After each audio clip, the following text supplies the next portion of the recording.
అందరికీ నమస్కారం అండి. నా పేరు డాక్టర్ వాడ్రేవు ఆదినారాయణరావు. ఇప్పుడు మనం యమునా నది పుష్కర స్నానాలు, యమునా నది గురించి మాట్లాడుకుందాం అండి. ముఖ్యంగా యమునా నది పుష్కర స్నానాలు చేసే వాళ్ళందరికీ కూడా సూచన ఏంటంటే, యమునా నదిలో స్నానం చేసే ముందర సంకల్పపూర్వకంగా స్నానం చేయడం మర్చిపోకూడదు. అందులోనూ పుష్కరాలు కాబట్టి మామూలు నది స్నానాలకు వెళ్ళినప్పుడు మనం తప్పకుండా చెప్పుకుంటాం. మనం ఇవన్నీ కూడా పుష్కర స్థానానికి వెళ్తున్నాం కాబట్టి మన సంకల్పం అంటే మనం ఎక్కడ ఉన్నామో, ఏ ప్రాంతంలో ఉన్నామో అని బ్రాహ్మణుడు చెప్తాడు. ఆయన సంకల్పపూర్వక స్నానం చేయడం వలన అధికమైన పుణ్య ఫలం అని చెప్పి శాస్త్రం చెప్తాను. జనరల్ గా చాలా మంది ఆడవాళ్ళు కూడా, సుమంగళిలు వాళ్ళందరూ కూడా ఈ టైంలో ఏం చేస్తుంటారంటే, వారందరూ కూడా పుష్కరాల సందర్భంలో ఆ నది అమ్మ తల్లికి వాయినాలు కూడా ఇస్తుంటారండి వాళ్ళు. అంతేకాకుండా అమ్మవారికి మన యమునా అమ్మవారికి చీర రవిక అదొకటి, గాజులు, అలాగే పసుపు కుంకాలు ఇవన్నీ కూడా నదిలో వదులుతారు. నదిలో వదలడం వల్ల అమ్మవారికి ఆశీస్సులు పొందుతారు. అంతేకాదండి, ఇదే విధంగా ఈ ఆచారం కూడా కొంతమంది దంపతులు ఉంటారు. ఆ దంపతులకు కూడా మీరు ఈ చీర, రవిక, పసుపు కుంకుమ, గాజులు ఇవన్నీ ఒక ఇద్దరు దంపతులకి ఇచ్చి వాళ్ళ ఆశీర్వచనం తీసుకోవడం కూడా సర్వశ్రేష్టం. ఇప్పుడు కూడా నది దగ్గర చేయకూడదు దానాలన్నీ కూడా. దూరం అంటే అది మెట్లు ఎక్కువ వచ్చి దూరంగా స్నానం చెయ్యాలి. సో ఇదొకటండి. అసలు యమునా అమ్మవారు ఎలా ఉంటారు, అమ్మవారి యొక్క పవర్ తెలుసుకుందామండి. అసలు అమ్మవారు, యమునా నది అమ్మవారు అత్యంత సౌందర్యవతిగా ఉంటారట ఆవిడ. అలాగే నిత్య యవ్వనవతిగా ఉండడమే కాకుండా ప్రసన్న వదనంతో మనం దండం పెట్టినాం అనుకోండి, ఆవిడ కోరిన కోరికలు తీర్చేస్తూ ఉంటారు. కరుణ కురిపించే అమ్మవారుగా ఉంటారు. ఈ యమునా నది అమ్మవారు అనేది, యమునా నది నీలి రంగులో ఉంటుంది అండోయ్.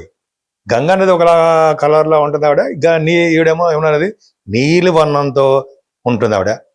అందుకని నీలి రంగు పట్టు వస్త్రాలతో ధరించి అమ్మవారు కిరీటంతో, అలాగే వడ్డాణంతో, ఆభరణాలతోటి అలంకరించుకొని కళకళ ఆడిపోతూ దివ్యకాంతితో దర్శనాలు ఇస్తూ ఉంటుంది ఆవిడ పై లోకాల్లో. అలాగే అమ్మవారి యొక్క వాహనం తాబేలు కూర్మం ఉంటాం కదా, తాబేలు అనమాట. సరే, ఈవిడ జనరల్గా ఏంటంటే ఎప్పుడు కూడా భక్తులకి కోరిన కోరికలు తీరుస్తూ ఉంటుంది. అసలు యమునా నది అమ్మవారు యమధర్మరాజుకి సోదరి. యమధర్మరాజు సూర్య భగవానుడు యొక్క దీంట్లో యమధర్మరాజు యొక్క సోదరి అయింది ఆవిడ. సూర్య భగవానుడు, యమధర్మరాజు, శనీశ్వరుడు, మన యమున అని అంటాం కదండి సంతానంలో. యమునా నది ఆవిడ యమధర్మరాజుకి సోదరి కావడం వలన ఈ నదిలో స్నానం చేయడం వలన యమ భయం ఉండదు. యమధర్మరాజు వలన యమధర్మరాజు సంబంధించిన భటులు మన దగ్గర రారు. యమ భయం లేకుండా మోక్షము ప్రసాదిస్తారు అమ్మవారు. సరా, ఈ యమునా నది పుష్కర స్నానాలు చేయడంలో ఎంత అదృష్టం ఉందో అంటే, యమునా నది పుష్కర స్నానం చేయడం వలన యమధర్మరాజు యొక్క ఆశీస్సులు కలిగి యమలోకానికి వెళ్లకుండా మోక్ష లోకానికి వెళ్తామని శాస్త్రం చెబుతోందండి. ఎంత అదృష్టం మనకి. ఈ విధంగా ఉంది. సరే, అసలు దానాలు ఏం చెయ్యాలి అంటే, 12 రోజులు ఉంటాయి కదండి, 12 రోజులు పుష్కరాలు కదా. ఏ రోజు ఏ దానం చేస్తే బాగుంటుంది అని, రోజుకి ఒక దానం చేయాలని కూడా శాస్త్రం చెప్తోంది. కొన్ని నాకు తెలిసిన విషయాలు, కొంత నేను రాసుకునే విషయాలు, కానీ కొన్ని విషయాలు నేను చెప్తాను. గుర్తుండవు కదా, అన్ని గుర్తుపెట్టేసి టగడగా చెప్పలేము. కాకపోతే ఏంటంటే కొద్దిగా రాసుకోవడము చేస్తుంటాం. యమునా నది పుష్కర స్నానం అయిపోయిన తర్వాత, అంటే మనం యమునా నది పుష్కర స్నానం కొంచెం బయటకంటే కొంచెం నదిలో కాకుండా బయటకు వచ్చిన తర్వాత ఏమి దానాలు ఇవ్వాలి? రోజుకో దానం చెప్పారండి. ఆ దానం ఏంటంటే, మొదటి రోజు చేయవలసిన దానము సువర్ణ దానం, రజిత దానము. వెండి. అసలు వెండే ఈ పరాభవన సంవత్సరంలో వెండి దానం అత్యంత ప్రాముఖ్యత ఉంది. అందున యమునా నది పుష్కర స్థానంలో ఎవరైతే రజిత దానం మొట్టమొదటి రోజుని, అదే తర్వాత ఎప్పుడే మన ఇష్టం దానం చేస్తామో అది చాలా రెట్లు ఫలితాలు ఇస్తాయిట. అలాగే ధాన్య దానము, భూదానాలు చేయవలసి వస్తూ ఉంటుంది. చేస్తే చాలా మంచిది. సరే, రెండో రోజు సెకండ్ డే నాడు ఏమి దానం చేస్తే మంచిది? వస్త్రాలు దానం చేయాలండి. మంచి మంచి బట్టలు, ఓ బ్రాహ్మణుడికి, సద్బ్రాహ్మణుడికి మంచి బాగా మంచి బట్టలు, అంటే కట్టుకునే వస్త్రాలు, చిన్న చిన్న తువాళ్ళు అవి కాదు, మంచి వస్త్రదానాలు. లవణం అంటే ఉప్పు, లవణం ఉప్పు అంటే రాళ్ళ ఉప్పు, మంచిదండి. అదృష్ట లక్ష్మీ ప్రసన్నత. ఎవరైతే ఉప్పు దానం చేస్తారో వాళ్ళకి లక్ష్మి వస్తుంది, లక్ష్మీదేవి అంటే ధనం ప్రాప్తి కలుగుతుందట. అలాగే రత్నాలు దానాలు చేస్తారు. మరి మూడో రోజుని బెల్లం, ఇది బాగుంది కదండి, చక్కగా మనం కొనేస్తాం, టగడగా దానం ఇచ్చేస్తాం. బెల్లం, పండ్లు దొరికితే మామిడి పండ్లు, అక్కడ దూరంలో కొంటామా, మనకి రకాల సంబంధించిన పళ్ళు. అలాగే ఇలా ఈ 2 చెప్పారు. 4వ రోజున ఏం చేస్తే బాగుంటుంది దానం? నెయ్యి అంటే అండి ఆవు నెయ్యి, శ్రేష్టమైన నెయ్యి.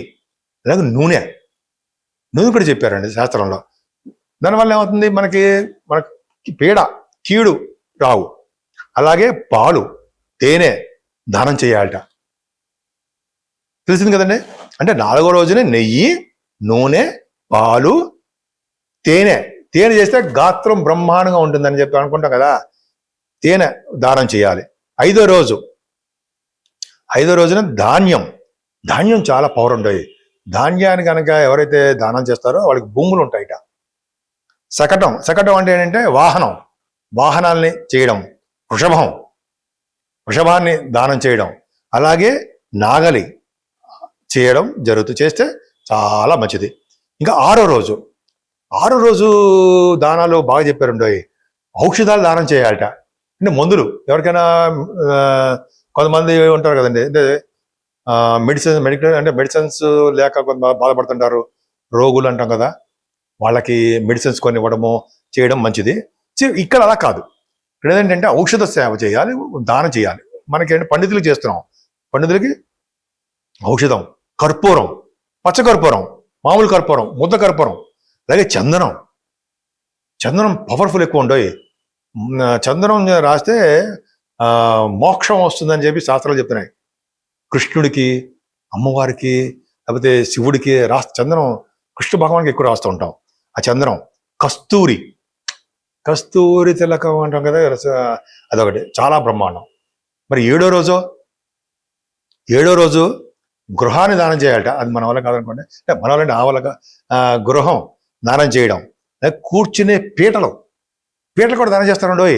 పీటలు దానం చేయడం వల్ల, అంటే మంచం దానం చేయడం వల్ల వాళ్ళు చాలా వేల సంవత్సరాలు మంచి లోకాల్లో ఉంటారని. ఎవరైతే మంచం దానం చేస్తారో వాళ్ళ భార్య భర్తలు ఏ జనంలో అయినా సరే వాళ్ళు కలిసే ఉంటారట, విడిపోరు. అదొకటి శాస్త్రం చెప్తుందండి. ఇక్కడికి చెప్పారు, కూర్చునే పీట, మంచం ఇస్తే చాలా మంచిది 7వ రోజుని. అలాగే 8వ రోజు చందనం, మళ్ళీ చెప్పారు చందనం. అలాగే కందమూలాలు, పుష్పమాలలు ఉండోయి, పుష్పమాలలు కూడా దానం చేయాలి.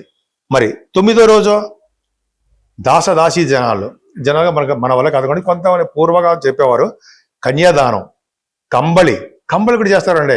అంబలి తాగడం, కంబళి ఇవ్వడం జనాలకి. అంబలి అంటే వేరే అనుకోకండి, అంబలి అంటే మనం పొద్దున పొడి చేస్తాం, బలానికి చేస్తుంటాం, అదొకటి. ఆ కంబళి దానం చేసిన వాళ్ళకి అది కూడా అనురాధ నక్షత్రంలో కంబళి దానము, ఫ్రూట్స్, అలాగే వస్త్రదానాలు చేసిన బియ్యం దానం చేసిన వాళ్ళు అనురాధ నక్షత్రం ఉన్న వారికి ఆ రోజు చేస్తే వాడి 100 యుగాల పాటు స్వర్గలోకంలో ఉంటాట. నేను చెప్పింది కదా, ఒక మ్యాగజైన్లో చదివానండి, అది కట్ చేసి ఉంచుకున్నా, కట్ చేయడం పేపర్. 10వ రోజుని సాలగ్రామ దానం చేయడం ఉండవు. సాలగ్రామ దానము, పుస్తకాలు, కూరగాయలు దానం చేయాలి. అలాగే 11వ రోజుని మాత్రం ఏనుగుట, మన వల్ల కాదు, ఏనుగు బొమ్మ అది అంటాం కదా, అది చేయాలి. 12వ రోజు నల్ల నువ్వులు తిలదానం అంటాం కదా, దానం చేయాలి. ఇలా దానం చేయడం వల్ల పుణ్యలోకాల్లో ఉంటాము. ఇలా చేయడం వల్ల ప్రేమ, ఆదరణ అన్నీ కలుగుతాయి.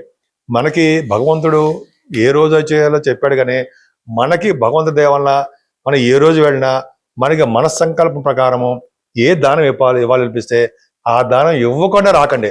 అరే ఈరోజు చెప్పలేదు దానాలు, ఇది లేదు నేను ఇవ్వను కానీ వచ్చేయకూడదమ్మా. మన దగ్గర ఏది విధంగా ఉంటే ఆ విధంగా దానాలు ఇవ్వాల్సిందే.